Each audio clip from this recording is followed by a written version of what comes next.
할렐루야. 하나님 살아계십니다. 아멘. 이 새벽 하나님의 놀라운 은혜를 경험하는 복된 시간이 되길 간절히 소망합니다. 오늘 본문 출애굽기 5장은 여호와 하나님의 말씀을 따라서 모세와 아론이 바로 앞에 서서 하나님의 말씀을 담대히 선포하는 것으로 시작하고 있습니다. 1절 말씀입니다. 그 후에 모세와 아론이 바로에게 가서 이르되 이스라엘의 하나님 여호와께서 이렇게 말씀하시기를 내 백성을 보내라. 그러면 그들이 광야에서 내 앞에 절기를 지킬 것이니라 하셨나이다. 1절 말씀에서 보면 그 후에라는 시간적인 표현으로 말씀을 시작하고 있습니다. 모세의 소명장이라고 불리는 출애굽기 3장에서 하나님께서는 모세에게 나타나셔서 내가 너를 이스라엘을 애굽에서 이끌 지도자로 택했다라고 말씀하십니다. 그러나 모세는 이스라엘 백성들이 자신의 말을 믿지 않을 것입니다. 그리고 또한 자신은 말을 잘 하지 못합니다. 보낼 만한 일을 보내소서라고 하나님 앞에 거절의 뜻을 보입니다.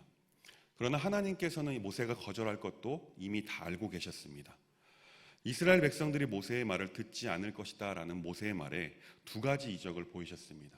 모세의 지팡이를 땅에 던졌을 때 뱀이 되고 그 꼬리를 잡았을 때 지팡이가 되는 이적, 그리고 모세의 손을 품 안에 넣었을 때 나병이 생기고 다시 넣었을 때 그 나병이 낫게 되는 이적을 보입니다. 만약 그 두 가지 이적을 보고도 믿지 않게 되면 나일강 물을 떠서 땅에 떨어뜨리라. 그럼 그 땅에서부터 피가 될 것이다 라고 이적을 한 가지 더 준비해 주셨습니다.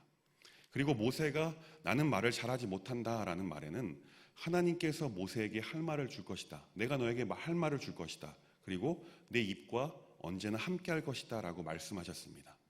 그런데 모세는 또다시 억지를 부리면서 보낼 만한 일을 보내소서라고 거절의 뜻을 보입니다. 그러나 하나님께서는 모세의 형인 말 잘하는 아론을 함께 보내시겠다고 말씀하셨습니다. 더 이상 거절할 수 없게 된 모세는 결국 하나님의 말씀에 순종하게 됩니다. 그래서 먼저 장인 이드로에게 찾아가서 하나님이 날 택하셨다. 그래서 지금 애굽으로 돌아가 이스라엘 내 형제들 그 고통 속에서 건져내야 하니 나를 보내소서라고 말하게 됩니다. 그래서 장인은 흔쾌히 수락을 합니다. 모세는 아내와 아들들을 데리고 애굽으로 돌아가기 시작합니다. 하나님께서는 은혜를 베푸셔서 모세보다 앞서 가셔서 아론을 만나 주십니다. 그리고 아론에게 모세를 맞으라라고 말씀하십니다. 모세가 오는 길에 아론이 찾아가 둘이 조우하게 됩니다. 모세는 자신에게 있었던 일, 그리고 하나님께서 자신에게 명령하신 그 모든 일을 아론에게 다 모두 설명합니다. 그 후 모세와 아론은 이스라엘의 모든 장로들을 불러 모았습니다. 그리고 그 앞에서 앞전에 하나님께서 모세에게 허락하신 그 두 이적을 보이십니다. 그리고 하나님께서 이스라엘 고통의 소리를 듣고 계셨다. 너희들이 수고하는 것을 다 알고 계신다라는 말에 이스라엘 백성들은 머리 숙여 하나님을 예배했다라고 출애굽기 4장 31절 말씀에 기록하고 있습니다. 본문으로 돌아와서 1절에 그 후에라는 시간적인 표현은 바로 하나님께서 모세를 부르시고 택하시고 또한 모세와 아론이 조우하고 이스라엘 백성들을 설득한 후에가 되는 것입니다. 모세와 아론은 하나님의 명령을 따라 바로 앞에 서 있습니다. 그리고 하나님께서 모세에게 일러주신 대로 그대로 바로에게 말합니다. 주 이스라엘 하나님이 말씀하시기를 나의 백성을 보내라. 그들이 광야에서 나의 절기를 지켜야 한다 하셨습니다 라고 바로 앞에 말하게 됩니다. 그 말을 들은 바로는 그 주가 도대체 누구냐? 나는 모른다. 그런데 나더러 그의 말을 듣고 이스라엘을 보내라는 것이냐? 나는 주를 알지도 못하니 이스라엘을 보내지도 않을 것이다 라고 강력하게 거절합니다. 왕이 거절을 했습니다. 이 왕이 거절했다라는 것은 이제 더 이상 말하게 되면 어쩌면 죽을 수도 있다라는 것입니다. 그런데 모세와 아론은 다시금 목숨을 걸고 바로 앞에 말합니다. 히브리 사람의 하나님이 우리에게 나타나셨습니다. 우리가 광야로 사흘길쯤 가서 주 우리의 하나님께 제사를 드릴 수 있도록 허락하여 주십시오. 그렇게 하지 않으면 우리 하나님께서 질병이나 칼로 우리를 치실 것입니다 라고 말합니다. 모세와 아론의 말을 들은 바로는 심히 언짢았습니다. 그리고 모세와 아론을 나무라기 시작합니다. 4절과 5절 말씀입니다. 애굽 왕이 그들에게 이르되 모세와 아론아 너희가 어찌하여 내 백성의 노역을 쉬게 하려느냐 가서 너희의 노역이나 하라. 바로가 또 이르되 이제 이 땅의 백성들이 많아졌거늘 너희가 그들로 노역을 쉬게 하는도다 하고 이 말씀을 한마디로 보면 너희 쓸데없는 말하면 죽는다. 가서 너희 백성에게 시킨 노역이나 해라 라는 것입니다. 너희로 인해서 이스라엘 노예들이 들떠 일을 안 하고 있다. 이 모든 것이 너희의 책임이 될 것이다 라고 말하는 것입니다. 분이 안 풀린 바로는 그날 백성을 부리는 강제노동 감독관들과 또한 작업 반장들에게 명령합니다. 벽돌 만든 일에 쓰는 짚을 더 이상 주지 말고 그들이 알아서 주어서 벽돌을 만들게 하되 매일 작업량을 줄이지 말라라고 지시합니다. 그 바로의 지시대로 감독관과 작업 반장들은 이스라엘 백성들에게 공표합니다. 그 말을 들은 이스라엘 백성의 작업 반장들이 기록원들이 바로에게 찾아갑니다. 15절과 16절 말씀입니다.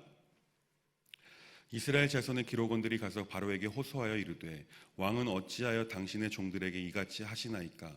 당신의 종들에게 짚을 주지 아니하고 그들이 우리에게 벽돌을 만들라 하나이다. 당신의 종들이 매를 맞사오니 이는 당신의 백성의 죄니이다. 이 말에 바로는 대답합니다. 이 게을러 터진 놈들아, 너희가 일하기를 싫으니까 주께 제사 드리러 가겠다라고 떠드는 것이 아니냐. 썩 물러가서 일이나 하라 라고 말합니다. 너희에게 짚을 대지 않을 것이다. 그러나 너희는 벽돌을 맡은 수를 어김없이 그대로 만들어야 한다라고 말합니다. 바로에게 어미 꾸중을 듣고 쫓겨난 이스라엘 백성 중에 작업반장들은 길에 모세와 아론이 서 있는 것을 보고 그들을 원망하기 시작합니다. 이것이 지금까지가 바로 오늘 본문의 내용입니다. 근데 여기서 우리가 한 가지 질문을 스스로에게 해봐야 합니다. 분명 모세는 하나님의 말씀에 어찌되었든 간에 3번의 거절의 뜻을 보이고 나서 순종했습니다. 근데 하나님의 말씀을 순종하면 뭔가 일이 잘 풀려야 할 것인데 오히려 더 안 좋은 상황으로 치닫게 됩니다. 그런데 중요한 것은 이 모든 상황도 이미 하나님께서 계획하신 상황이라는 것입니다. 출애굽기 3장 19절과 20절 말씀입니다. 내가 아노니 강한 손으로 치기 전에는 애굽 왕이 너희를 가도록 허락하지 아니하다가 내가 내 손을 들어 애굽 중에 여러 가지 이적으로 그 나라를 친 후에야 그가 너희를 보내리라. 그리고 이어서 말씀하십니다. 나는 이집트 사람이 나의 백성에게 은혜를 베풀게 하며 너희가 떠날 때 빈손으로 떠나지 않게 하겠다.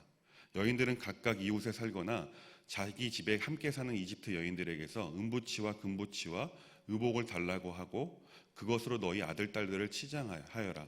너희는 이렇게 이집트 사람의 물건을 빼앗아 가지고 떠날 것이다 라고 말씀하셨습니다. 여기서 중요한 것이 있습니다. 왜 하나님께서 애굽 왕을 더욱 완악하게 하시고 더욱 어려운 상황으로 치닫게 하셨을까요? 물론 그렇게 한 후에 애굽에서 나올 때에 승리자가 되어서 나올 것이다라는 희망의 말씀을 하셨지만 도무지 이해가 되지 않는 부분입니다. 그냥 하나님이시면, 전능하신 하나님이시면 쉽게 편하게 한 방에 애굽을 엎어버리고 이스라엘 백성들은 하나님의 은혜를 경험하고 나오게 하실 수도 있었을 것입니다. 그런데 그렇게 하지 않으셨습니다. 그런데 이런 이유도 다 하나님의 계획하심에 있어서 그런 것이라는 것입니다. 하나님의 계획하심은 오늘 본문 15절과 16절 말씀을 보면 우리가 어느 정도 유추해 볼 수가 있습니다. 말씀에 보면 이스라엘 자손들이 자신들을 스스로 어떻게 생각하는지를 알 수가 있습니다. 그들은 하나님께 선택받은 선민사상으로 자부심이 아주 강했던 민족이었습니다. 그러나 그들은 430년간의 종살이를 통해 철저하게 노예가 되어버렸습니다. 겉모습도 마음의 중심도 철저한 노예가 되어버린 것입니다. 이스라엘은 하나님의 자녀이면서도 하나님만의 종이 되어야 하는데 기나긴 종살이의 결과 하나님이 아닌 애굽의 종이 되어버린 것입니다. 하나님께서는 이스라엘 백성들의 이런 종된 습성, 노예된 습성을 제거하고자 하셨던 것입니다. 오늘 본문 이후에 어떻게 이스라엘 백성들을 하나님께서 이끌어 나오시는지는 우리가 모두가 다 잘 알고 있습니다. 9가지 재앙을 거듭하는 동안 바로를 더욱 완악하게 하셨습니다. 그리고 결국 10번째 재앙인 장자의 죽음의 재앙을 통해서 이스라엘에는 하나님의 구원을 나타내십니다. 그리고 바로는 하나님 앞에 두 손과 두 발을 들게 됩니다. 그렇게 하나님의 위대하심을 마주한 이스라엘 백성들은 조금씩 점차 자신들의 정체성을 아마 회복하기 시작했을 것입니다. 그런데 안타까운 일이지만 출애굽한 이스라엘은 광야에서 40년이라는 더 종된 모습을 제거해야만 했습니다. 그리고 그 긴 40년의 시간을 견디지 못한 그들은 하나님 앞에 범죄하게 됩니다. 그 결과 출애굽 1세대는 하나님께서 약속하신 젖과 꿀이 흐르는 가나안 땅을 보지도 못하고 그곳에서 모두 죽게 되었습니다. 이 모든 일을 통하여 하나님께서 하고자 하셨던 일은 하나님의 하나님 되심을 인정하는 이스라엘 백성들의 신앙 고백이었던 것입니다. 애굽의 종으로 산 그 기간 동안 그들에게 애굽은 주인이었습니다. 하나님이 아니라 애굽이 주인이었다라는 것입니다. 또한 하나님이 신이 아니라 애굽의 왕은 그들의 신과도 같았습니다. 거대한 나라 앞에 자신들의 정체성과 자신들을 선택하신 이가 누구인지를 잊고 살게 된 것입니다. 하나님께서는 이 모든 일을 통하여 하나님께서 하나님 되심을 그들 가운데 나타내심으로 그들의 입을 통해 하나님 되심을 찬양하기를 원하셨던 것입니다. 그 일을 이뤄 가시기 위해 오늘 본문 출애굽기 5장에서 바로를 더욱 완악하게 하시고 그리고 이스라엘 백성들을 더욱 고된 노동을 하도록 허락하신 것입니다. 이 모든 것이 위대한 하나님의 구원 사역의 첫 걸음이 시작된 것입니다. 우리 사랑하는 교우님들께서도 잘 아시는 것처럼 성경을 보면 하나님께서는 언약하신 것을 반드시 이루시는 신실하신 하나님이 일하시는 것을 알고 계실 것입니다. 출애굽의 역사도 하나님께서 아브라함에 하셨던 그 언약을 지키는 과정 중에 일부에 불과합니다. 요셉을 통하여 7년 대흉년의 때에 애굽의 고센 땅으로 이주하게 하셨고 그곳에서 번성하게 하셨습니다. 번성으로 인해서 430년이라는 고난의 시간을 경험하게 되었지만 그것도 그들을 애굽에서 하나님께서 준비하신 그 젖과 꿀이 흐르는 가나안으로 이주를 위한 과정일 뿐인 것입니다. 사랑하는 법안의 교우 여러분, 고통의 긴 터널 뒤에는 반드시 하나님의 구원하심이 있다는 것을 믿으시기 바랍니다. 고통의 터널 뒤에 계시는 하나님을 우리가 발견할 수만 있다면 우리에게 허락된 고난의 시간, 고통의 시간은 더 이상 고통도 고난이 아니게 될 것입니다. 그 고난의 시간이 우리를 단련시키는, 우리를 정금과 같이 만들게 되는 시간이 될 것입니다.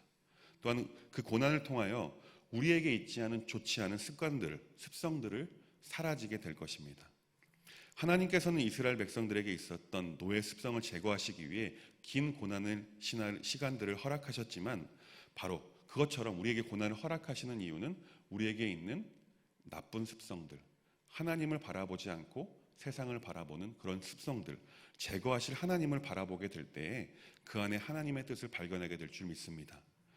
바라기는 모두가 다 힘든 이 시기에 하나님의 특별한 은혜로 선택받은 우리만큼은 어렵고 힘드시겠지만 하나님께서 우리를 어떻게 이끌어 가실지 그리고 하나님의 뜻이 어디에 있는지 신실하신 하나님, 성실하신 하나님, 지금도 쉬지 않고 일하시는 그 하나님, 우리를 또한 구원하실 그 하나님을 붙드는 복된 삶을 살아가는 저와 우리 모두가 되길 간절히 소망합니다.